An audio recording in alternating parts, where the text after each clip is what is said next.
Okay, good morning. Assalamu alaikum, everyone. Thank you for joining us for our series of live discussions. I'm really pleased today to be joined by Imran Khan. I'll introduce him in a second. But just to say a little bit about our series and our organization, as you're aware, Wiselife Academy is dedicated to translating divine wisdom into practical solutions.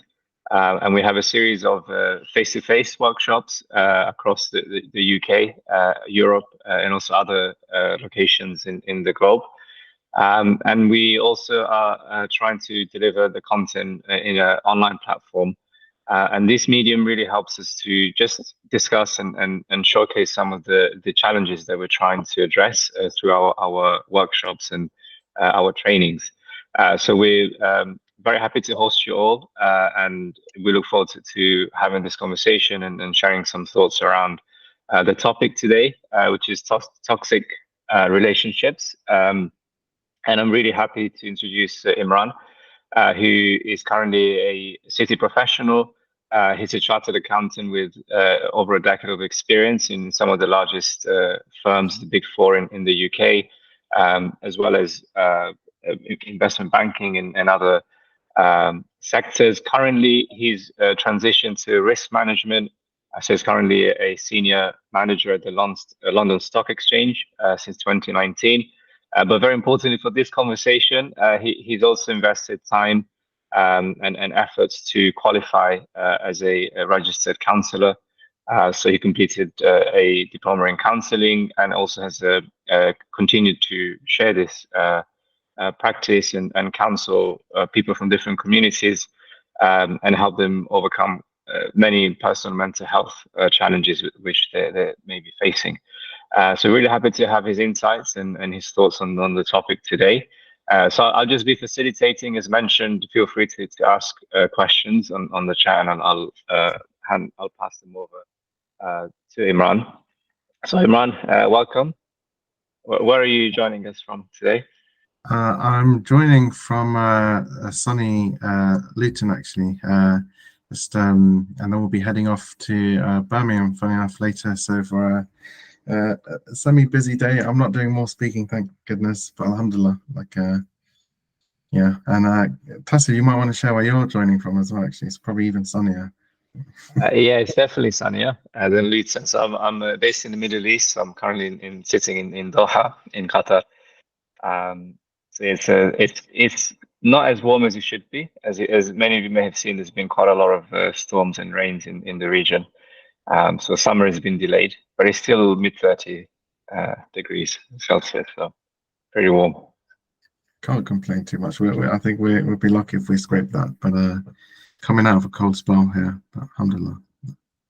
So Imran, obviously we have a very interesting and popular topic. There's been a lot of interest and questions coming into it. So maybe if you start with the basics, how would we define and understand toxic relationship versus a, let's say, normal relationship? Yeah, bismillah. So, alhamdulillah, bil alamin, wassalatu wassalamu ala Muhammad wa ala alihi wa sahbihi ajma'in. So, alhamdulillah, it's quite, like you say, I don't know if popular is the right word, but it's definitely a relevant topic, right? In terms of today's day and age, and what we're exposed to, and it feels like it's an issue that's on the rise, right? Or possibly it's just more popularized, it's sort of talked about more. But yeah, so it is helpful to kind of start with, like you mentioned, Tasif, like what do we define as a toxic relationship, and how does it compare to like a healthy relationship, right? So I mean, Psychology Today, quite a good resource from the sort of secular standpoint, but they essentially, their definition is that these types of relationships are based on conflict, competition, and the need to control, right? And signs of a toxic relationship include jealousy, blame, and gaslighting. So essentially, what you have there, and you can almost hear it as well when you hear these phrases, you almost feel a bit like, so that's the toxic element, right? Because those are not healthy behaviors. Another resource when I was sort of just looking for definitions here is that, which I liked, was a relationship that constantly undermines your sense of well-being, happiness, and at times safety. And there's a continual pattern. That's quite important when you think about sort of what are we talking about here, right? And as I'm talking about it, I just encourage the people on the call or whoever's listening to the recording after, just to think about, like, where might I have experienced this in my life, or who might I know that might be struggling with something like this, right? Often, as if we're not in the middle of the storm ourselves, normally we know a friend who might sort of reach out for support. So being aware of this, even if it's not currently happening in your world, is quite helpful. So you have a few things there. Another interesting sort of flow through with regards to sort of toxic relationships is like stages. This is, by the way, there's different applications as well, so we'll touch on this. But often, like for example, like a very intertwined setup, you could have a situation where phase one is sort of the target is idealized, right? So sort of made to feel really good and sort of come into the relationship looking forward to it, and then very quickly moves into or soon after moves into devaluation, where that person was sort of hooked in with the fishing line, and then realize that they're offered the bait, they're being reeled in probably to be devoured. So then the value inherently drops, right? And then sticking with that example, the end point is being discarded, right? Like, throw the bones out once you're done with it. So again, that is a sort of, you could argue, not very healthy, right? And if we compare it to like what a healthy relationship should be, ultimately, honestly, it's something, a healthy relationship is one where you feel, you can comfortably be yourself, that hopefully there's growth in it. There's healthy growth, right? Not forced growth, not feeling like you have to change, because that's not healthy. It's where you feel like you can grow naturally, because human beings, we're always on a growth trajectory, right? From birth until death. So and really, like, this is because there's wisdom in coming together. There's Allah says in the Quran, and we often hear it in like Friday khutbahs and stuff, that we were made to get to know one another, right? And in different tribes as well. So there's wisdom in terms of that. So relationships, and it's why when we think about, like, it's often said, like, with regards to, for example, like paths of spirituality and whatnot, it's not about locking yourself in a cave, like, and just doing the whole. And in Islam, there's this concept of zuhud, which is, sort of taking it, like, now the English word escapes me. Detaching yourself, perhaps, from Yeah, exactly, detaching yourself. But essentially, the concept isn't sort of removing yourself from the people in the dunya. It's extracting yourself where you might be entwined in it, so that you can navigate in the dunya, but your objective and your purpose and everything else is aligned with where it should be, which is Allah, right? So that's just like a healthy I think that's relationship. a fascinating point, because especially, I guess, when you're dealing with a specific case, let's say somebody's is in a toxic environment or relationship, we very much focus on solving that particular relationship. But I guess there's a bigger picture in terms of what a human being can achieve in terms of happiness, success, fulfillment, peace, if they can balance all the relationships and the hierarchy of relationships as well. As you mentioned, there can be a spiritual dimension to relationships and divine relationships. There can be family relationships, colleagues, siblings, children.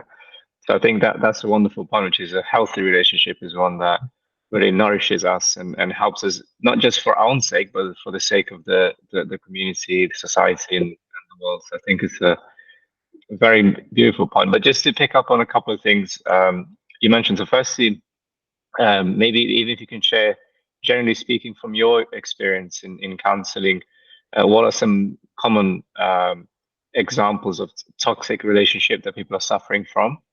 Yeah, sure. So again, I mentioned this day and age, right? It feels like it's a topic that's often sort of talked about, people are aware of it, or they see it play out, right?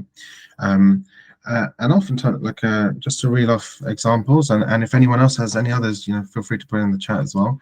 But for example, between spouses, between siblings, between parents, in-laws, that's one, extended family, friends is another one.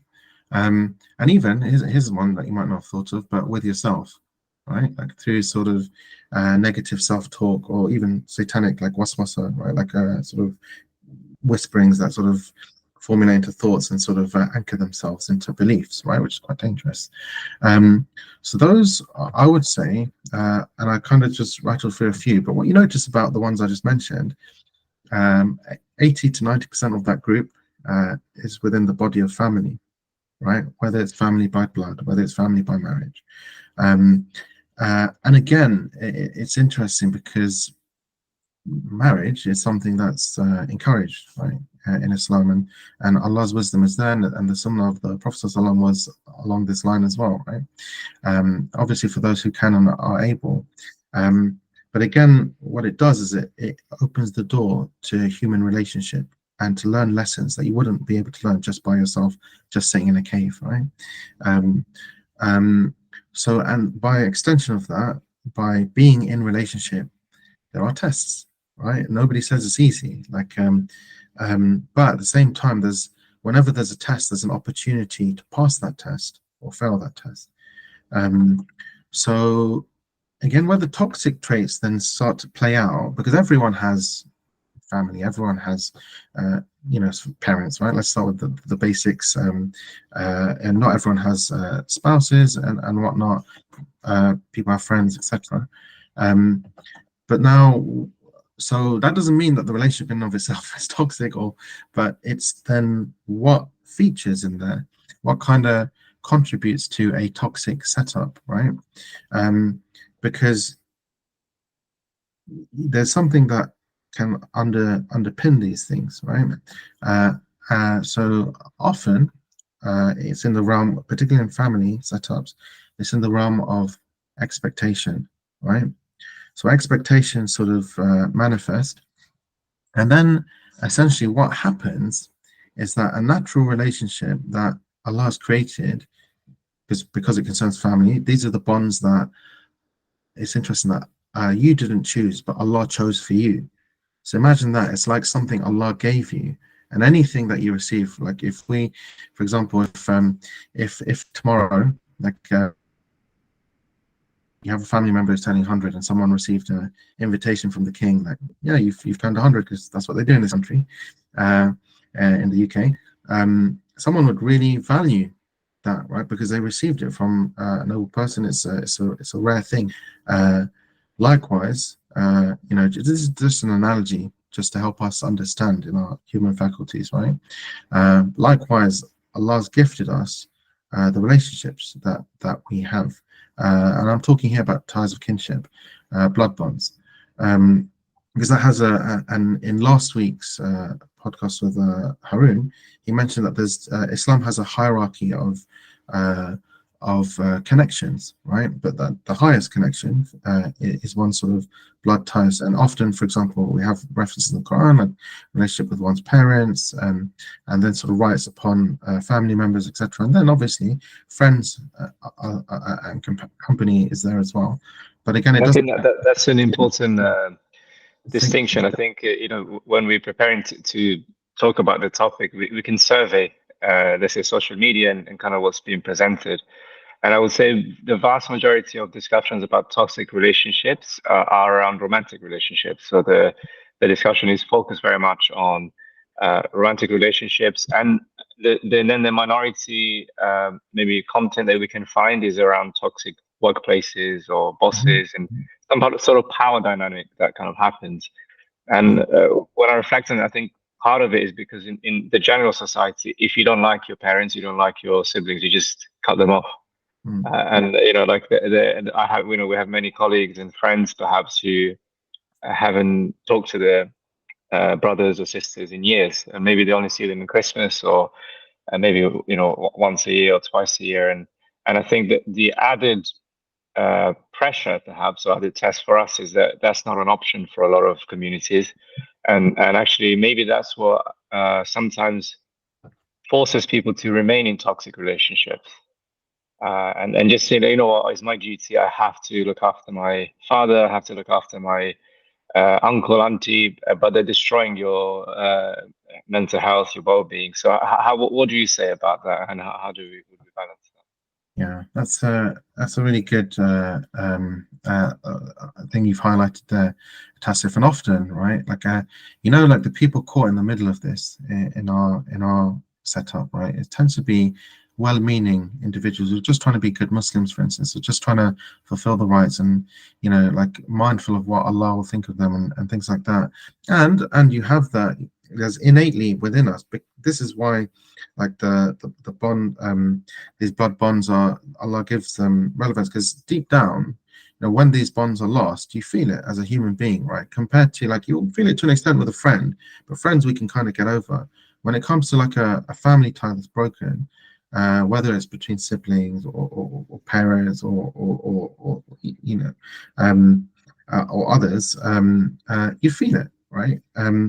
So in terms of just how to navigate that, I would say the first and foremost thing, particularly the counselling world and that context, they focus on it's like the aeroplane example, right? Like when they give you the safety advice on aeroplanes, they say put the mask on yourself, the oxygen mask on yourself before you put it on your child or others, because if you don't help yourself, you're not going to be able to help others, right? So the first thing when you notice that mental health is being affected and whatnot is to be able to create some space where possible.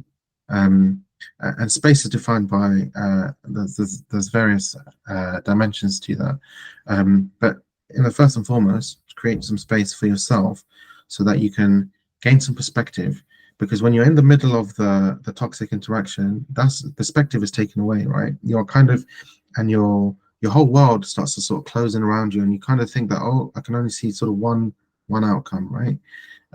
Even as I was doing that with my hands, people who have been in this situation probably can relate, right? So that's one thing, right?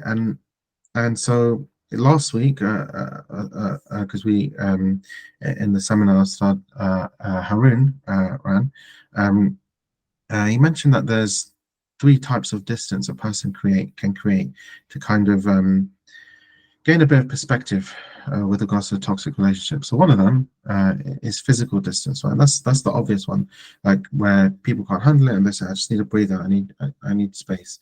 And that can be in different forms, right? It can be a temporary physical distance, it can be a slightly extended one, it can be as simple as just moving to a different room if you're living in the same space, or it can be sort of living somewhere separately, right? But not everyone has these options.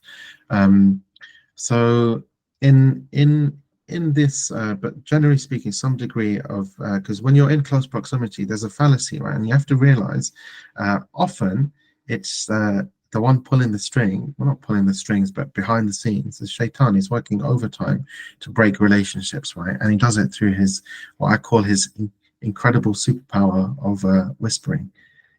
It's a bit of an anticlimax, right? Because that's all he can do. All he can do is whisper. But it's those whispers, if we let them take root, that's where they gain power and traction, right?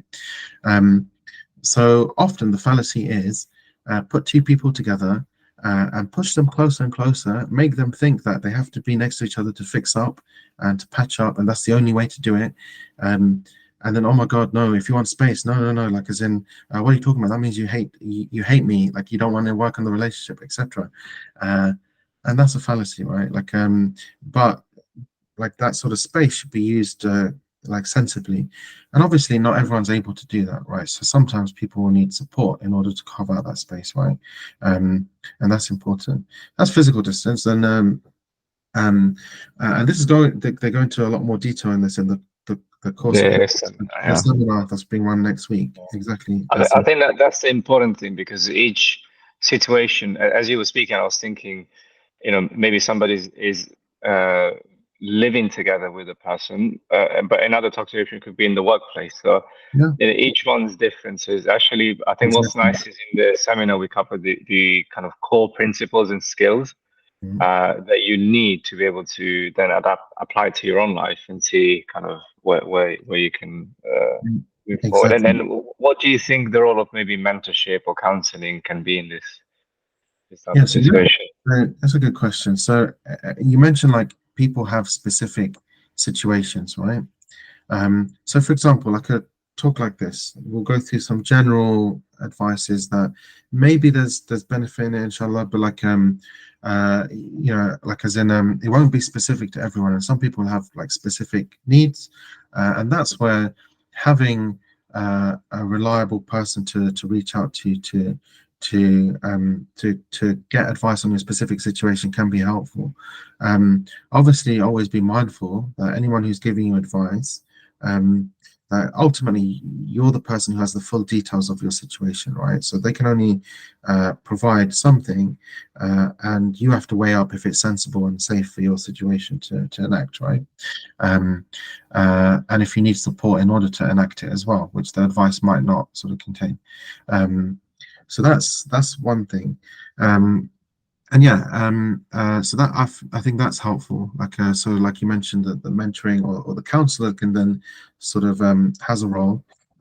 Like we have different levels of support in our communities, right? So, for example, we have a trusted friend, we have maybe a professional, medical professional, we have like an imam, right? Um, they all have different functions and different. You could argue like different ways to access. On a regular basis, right? So you, for example, like an imam, you might access on an ad hoc basis as you need when they're available at the mosque, right? And again, that advice also needs to be sort of, I say, culturally sensitive, like, because there's no such thing as like, uh, in certain circumstances, like generic advice might not be helpful, right? And we even have this in the Sunnah of the Prophet ﷺ, which was that general advices were given, but there are instances where advices were given which are specific to that individual, but we're still aware of it because it was narrated in the hadith, but we have the context, right?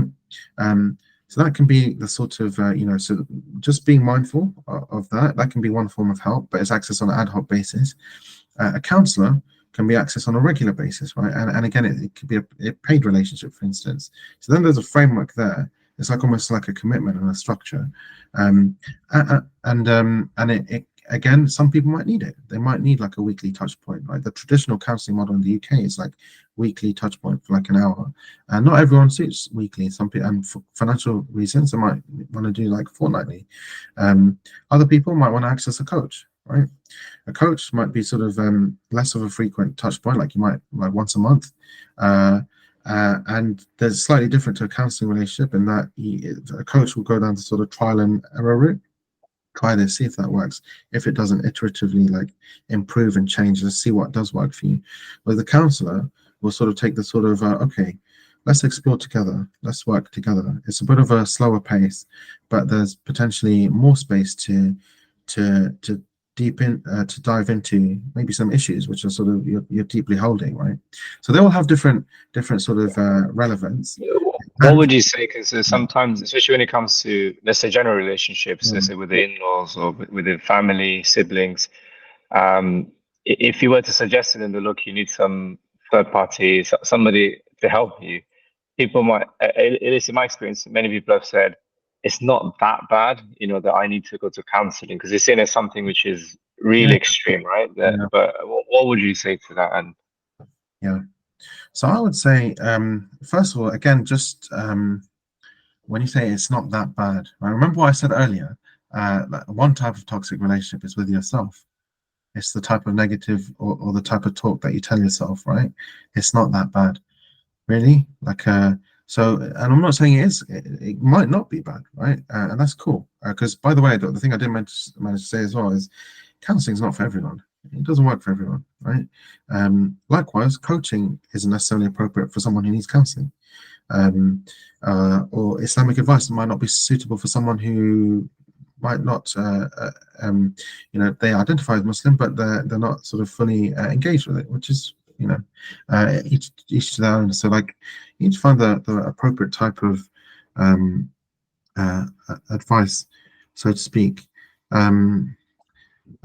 Just could you just repeat the other, just in case? I just want to make sure I covered the question there. I think you just maybe that resistance to not Right. necessarily counseling, but to get help. Yeah, So yeah. I guess they might say like even for example, simply say let's say I have a friend whose sibling was creating a lot of stress and anxiety for everyone in the household due to the unreasonable behaviors and outbursts and physical violence and many other things. But whenever we would suggest, oh, can we maybe bring somebody to help? And no, it's not that serious. But of course, in terms of for us as a third party, we can see that hold on, it's not very healthy for anyone in that household. So again, is just maybe that resistance to also because it's a private family matter, maybe not especially culturally, in a community may not be. We were not going to be that open to say, yeah, I have this problem. Can somebody help me? Yeah. So yeah, that's a good point. So and often you might tend to find it more, not stereotyping, but sometimes with men, right, where we're not as willing to talk about our feelings, or even the idea of asking for directions is like, no, like I'll figure out myself. So like, if you can't ask for directions, how can you ask for help, right? But look, there's a basic principle in Islam that some of us may be aware of, which is ad-din nasiha, right, as related by the Prophet ﷺ. But the religion is loosely translated as like the religion is rooted in sincere advice. So if you see someone going through this,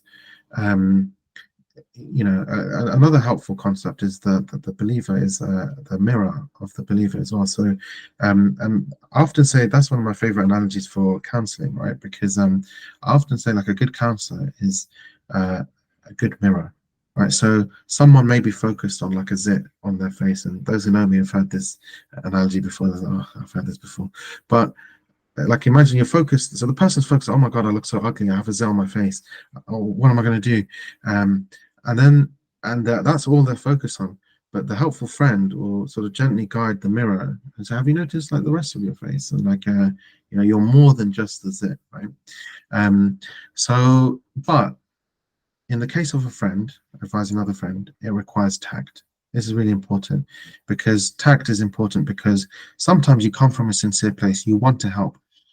But here's a riddle, like when is help not helpful? When it creates more harm, right? So you think you're trying to help, but you need to be careful, because you could offend a sensibility of like as in, and then that person may reject any form of future help. Because they think, I've had this before. You suggested counseling. I don't want it. I don't need it. Who do you think I am? Like, as in, or it's a sign of weakness if I give into counseling. All these things we've heard about. Not just counseling, any type of help, right? So, yes, come from a sincere place. Use tact. Look, sometimes you just have to accept as well that you do your bit, but then you also rely on Allah, because you can't control outcomes, right? You can only do so much. And even if an outcome ends up bad, like you gave advice, I know examples like where friends give each other advice and that friend takes offense, and then the friendship is like frayed, right? And then like after so many such a period of time, people are, what were we even arguing about? Like, why did we sort of lose contact or touch? So often it can feel quite trivial, but at the time it feels quite major. But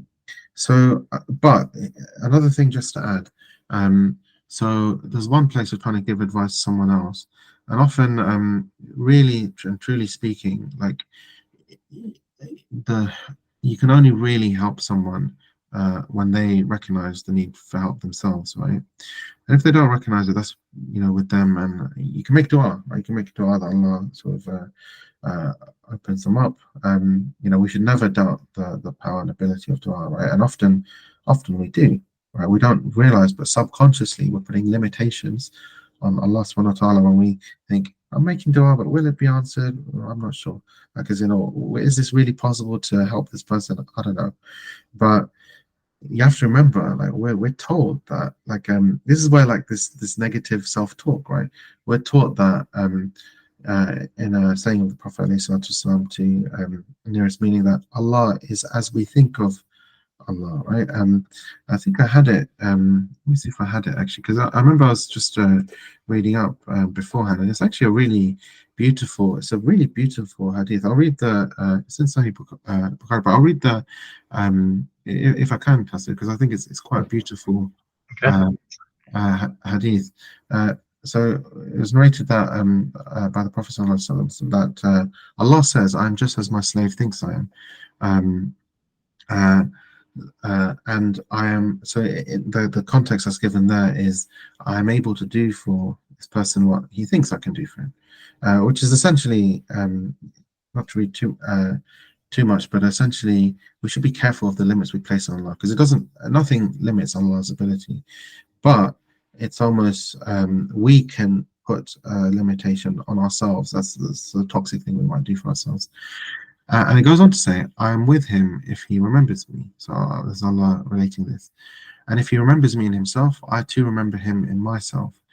And if he remembers me in a group of people, I remember him in a group that is better than they. And if he comes one span near to me, I come one cubit nearer to him. So it's like a greater measure. If you make a small approach towards Allah, Allah makes a greater one.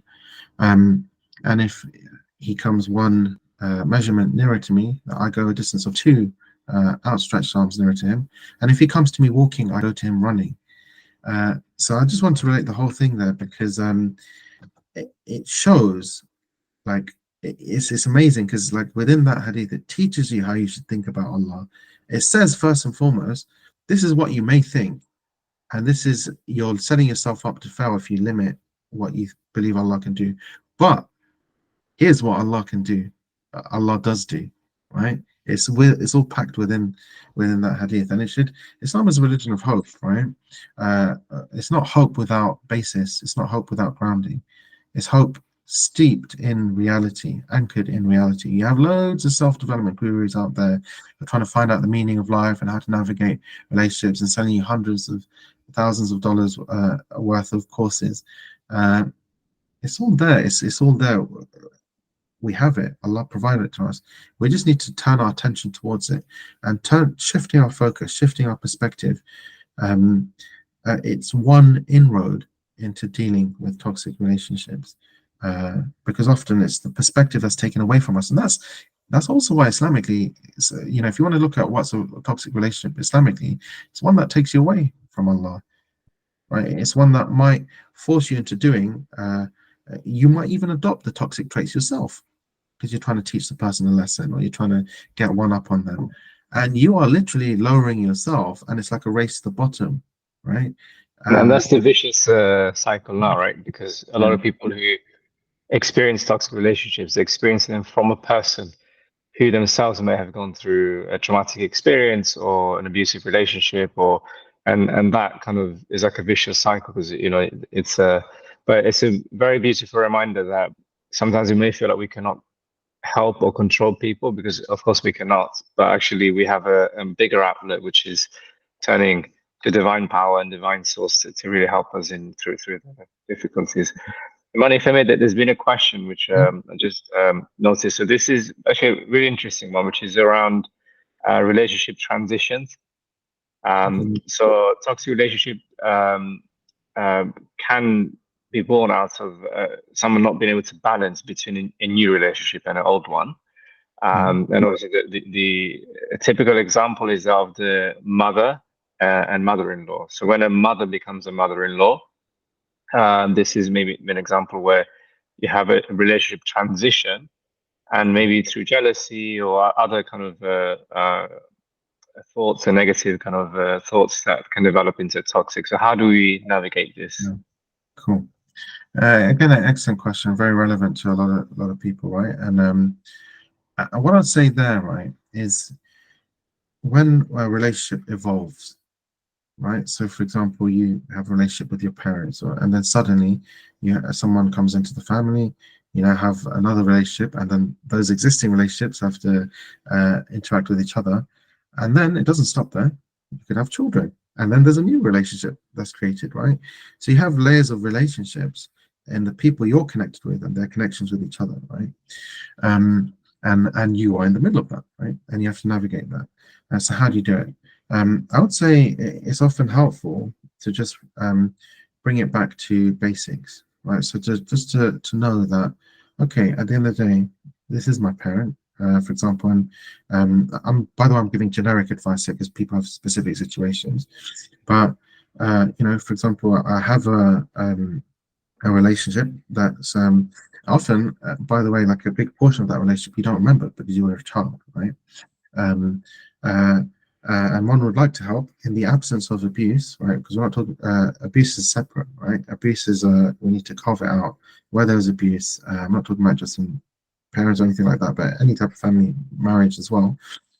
That's a separate box, because we understand that generally, well, like it shouldn't be tolerated, and sometimes support is needed. So that's where like the counsellor or other types of support might be required to deal with those types of situations, or to assist people with it. But outside of that, you have existing relationships and you have new relationships where you have rights and responsibilities, and an amana, a trust. When someone comes into your life, like through, for example, like a spouse, in the context of the question, presumably someone's wife, there's a trust, there's an amana that Allah gave you to look after an individual who's now your responsibility, is no longer her parents' responsibility, right? And that's just very basic, in the West we have the concept of chivalry, right? Like as in, but like certain traits that, and both genders are required to, they have the sort of, duties per se. But again, just that's the basics, right? And then to take a step back and to say that yes, there are rights there, but we don't just operate on rights alone, because then it becomes very dry, right? The relationship becomes just like rules and obligations, and it almost like stifles it. So you have to just again connect. I always say that connect with the basic concept, which is just recognize that often in that setup, the basic theme, and this might sound strange for those who have been through the toxic iterations of it, but the basic theme that's present is love, or a desire for connection. I'm giving general advice here, but it gets warped, it gets distorted, it gets out of shape, so you can't recognize it because it's sort of through mechanisms like control, like people trying to control, but out of weirdly, out of a sense of like love and wanting to protect, and then then the misunderstandings happen, like, and then you have conflict, and there are, like I said, instances where the conflict is malicious, and it's just malicious from the start. But in a majority of cases, it's weirdly from a place of just wanting connection. Everyone, I often say this to a lot of people that I come across in these situations, that if everyone just realized what they want is the same thing, they just want connection and understanding. Unfortunately, it's the execution that's quite poor from those individuals that are involved. You could argue that's almost like, well, if the world wasn't so complicated, like, the majority of people want peace, but there are people that don't, right? And those are the people that we avoid, right? And so when you notice that there's someone who doesn't want love and just wants destruction and conflict, it's best to distance yourself from that. Now, in that triangle of the in-law situation, look, at the end of the day, like I started mentioning a model which is like around physical distance, mental distance, spiritual distance. We'll go into it more in the seminar, but that's a helpful model to help an individual in the middle. Sometimes there's a need for physical distance. I mentioned earlier, like it's often, especially in our communities, physical distance is almost like recognizes, oh my God, you're killing the relationship. Like, we have it. I'm going to just use some general terms, and we have it in Gen Z. Gen Z, like, oh no, what are you talking about? Like, as in, no, we have to work on this together. apologies to any Gen Zers. I have a lot of love for them as and respect as well, because there's awareness of more in touch with feelings than previous generations. It doesn't necessarily mean we know how to navigate them, right? So, but it's good. It's a good step. But yeah, so there's a fallacy there, and then also in the Asian backdrop, there's a fallacy of no. What do you mean distance? Like, does that mean you hate the family? Like you don't want to be in? And it's funny. It's a trick from Shaitan because again, another riddle. When is distance a good thing? When it creates closeness, right? When it facilitates, like the distance actually helps the relationship survive and creates value and ease, right? And then because things aren't black and white. There's not just one way to do thing in life. There's multiple ways, right? And you have to find what suits you. That's where distance can be helpful. Then we mentioned that mental and spiritual. Mental is where you sort of extract yourself from expectation, right? Like I expect this person should understand me, and then you create a mental hole you're digging for yourself. I expect that they should do this, or they expect this of me, but then just you can't control their expectation of you, but you can control your expectations of them. And one of my teachers gives a really wise advice, which is if you expect things of people, you'll only be let down. But if you expect from Allah, you have only to look forward to. And when it comes to dua, we mentioned previously as well that dua is always a good thing. Even if you're not seeing it being answered in this life, it may be answered in this life. It may be answered as in like protect you from a calamity in this life, or it may be saved to weigh on your scales in the next life. So it always has a good thing. We just might not necessarily be able to see it. I think that there's so much to really to unpack there, and I think so. We have the face-to-face seminar on the 18th of May, which I think will provide kind of more specific tools and skills for people to learn, and we'll share the link and information in a second. But I think that there were so many things that came to my mind. So actually, firstly, the interesting comment around the Asian or kind of the cultural backdrop. I think in terms of expectations, what is beautiful about our faith-inspired tradition and kind of faith is that it's based on universal principles. So it doesn't matter where we find ourselves in the world, what culture we find ourselves, we'll find a way to survive. But our parents' generation and previous generation have come from a culture which has been constant for thousands of years. So, especially if you're from a South Asian background, African background, these are continuous civilizations. And the structure of the family has been constant for almost thousands of years, if not hundreds and hundreds of years. So, you have a nuclear family, they kind of grow up together, and then suddenly that has been disrupted. And that has been disrupted within 1 or 2 generations, so maybe even less. Maybe even the first wave of migrants did live together. Some of them maybe they couldn't bring the families over until later, but they did try. The uncles and aunties, maybe they grew up on the same street. But that has been disrupted within 1 generation. So I think we are trying to find a feat. And as you mentioned, the beautiful thing is our vision of successful relationships is not based just on historical culture or memory, or there is wisdom. There are good things about that as well. But as you said, what is it that aligns most to our values, which will never change. This is the beautiful thing. And a happy relationship doesn't mean you live in the same house as your mother-in-law or anything, but it means that you're fulfilling certain criteria, certain values, certain acts. You keep in touch where it's healthy and necessary, right? Again, people have different circumstances, but just to add something there as well, Tasif, is what I was just thinking about is that those traditional constructs were also in times where technology was at a certain point, right? So now you have technology, and that brings it sort of another bag of things with it. But for example, like moving away in previous times would have meant like you literally don't see someone as much, if any. It could be like permanent or for a number of years, right? People moving away for work, like our parents that migrated. How did their families take it when they were migrating from there? And obviously there's a justification there, like for example in many cases seeking economic better life and whatnot. So then there's okay, fine, that makes sense. But there must still have been a degree of hurt to navigate that. Oh, what, you don't want to live here with us in this country? Really? You're leaving us? But and that was quite permanent, right? And I remember like growing up, you'd have the concept of like writing postcards to, or like sending letters to family abroad, right? Or like having long distance phone calls.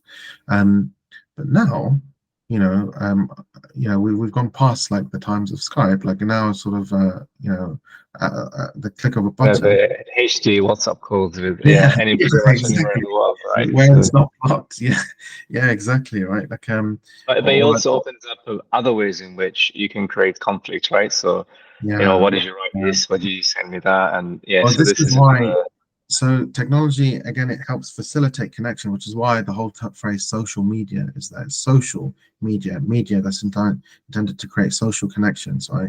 But it could be social misconnections or like as in, particularly, and you have to be careful, right? Because for example, if you write a message to someone and you don't have the ability to delete it or anything like that, it lasts forever, right? And you almost, even if someone sees it, you can't take it back, sort of thing. Even if you delete it, if they've seen it, like as in, so you have to be really careful because certain thing, and in the moment, we think that we're doing the right thing. We think that we need to just get our point out there. I've got to do it. You know what I found? This is a helpful thing for me personally.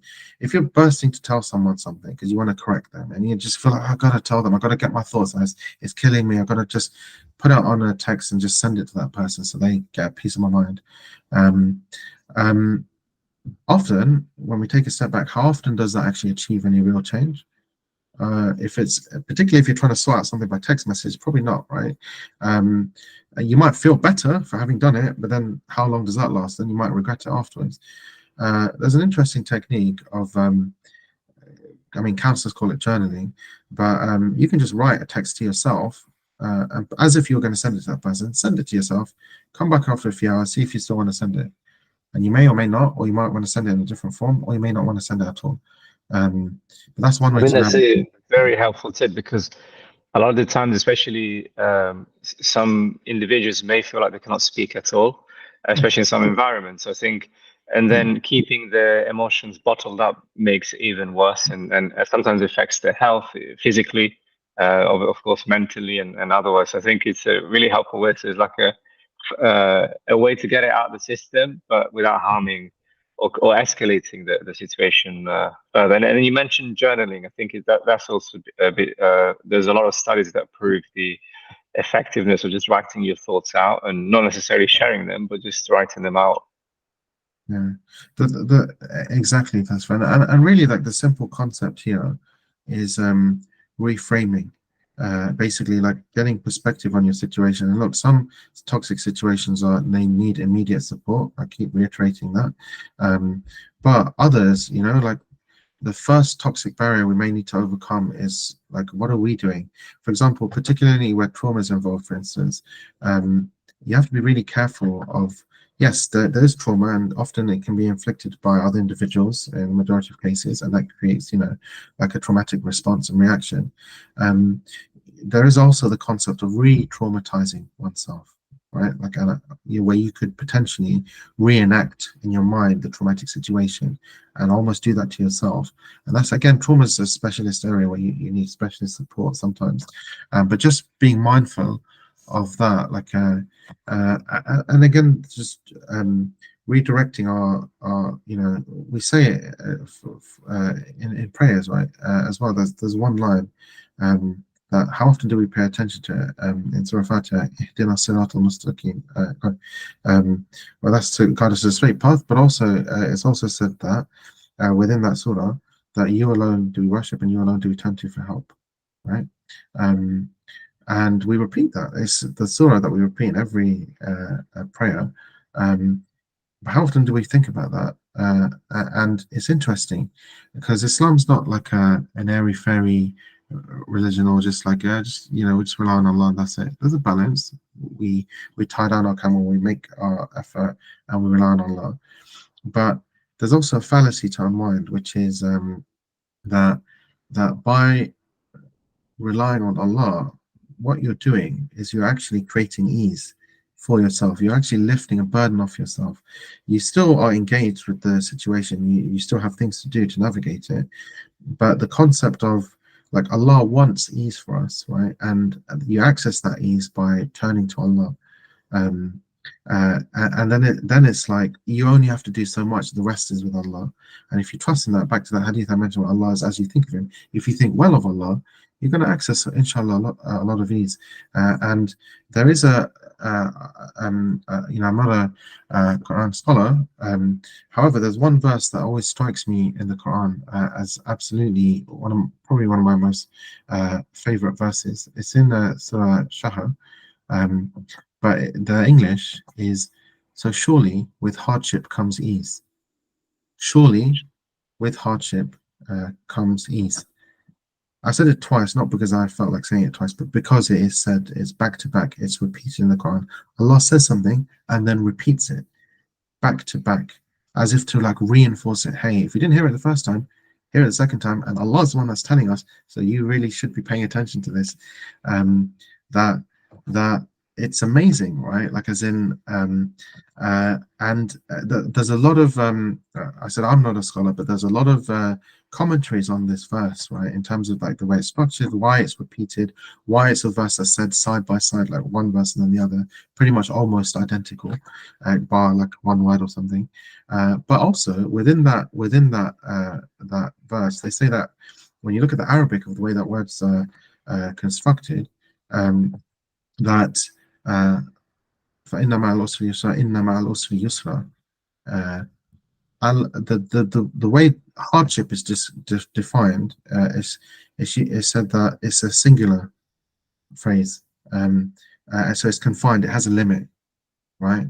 But then al-usri yusra, al-usri means like it's the hardship, loose translation, and then the yusra is ease. So they say that the hardship is contained, but the ease is unlimited.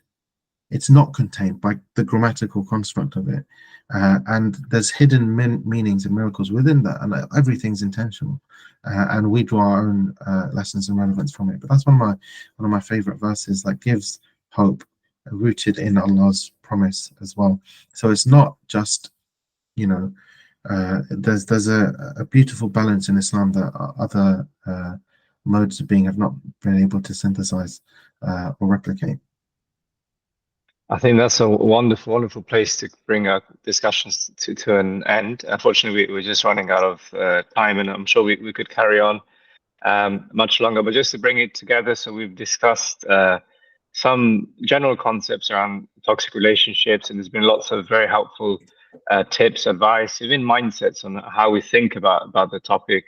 But at the end of the day, it's about the execution and the specific skills and methods that we can practice, that we have control over, which will help us ourselves to deal with these types of challenging relationships, toxic relationships, and also maybe help others and build a very, very strong family, friendships, community connections.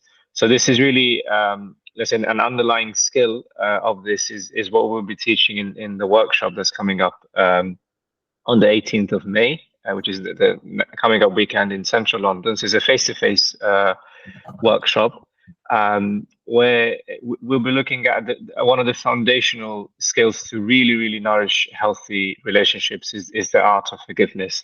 And within that also, we're covering this framework, which has been referenced a few times around the three levels of empowering yourself in toxic relationships. So again, if you have any questions, feel free to email us, WhatsApp, reach out to us. Let us know if there's anything that we can support with. Otherwise, we again thank you for taking time to listen, and hopefully it's been a beneficial conversation. Again, I'd like to thank Imran for giving his valuable time to the discussion and to really enlighten us from his experience and his knowledge of the topic. It's been a wonderful and fascinating discussion for myself. So really, again, like to thank Imran, and hopefully we'll see you in the face-to-face workshop. Imran, anything to add on the workshop? Or?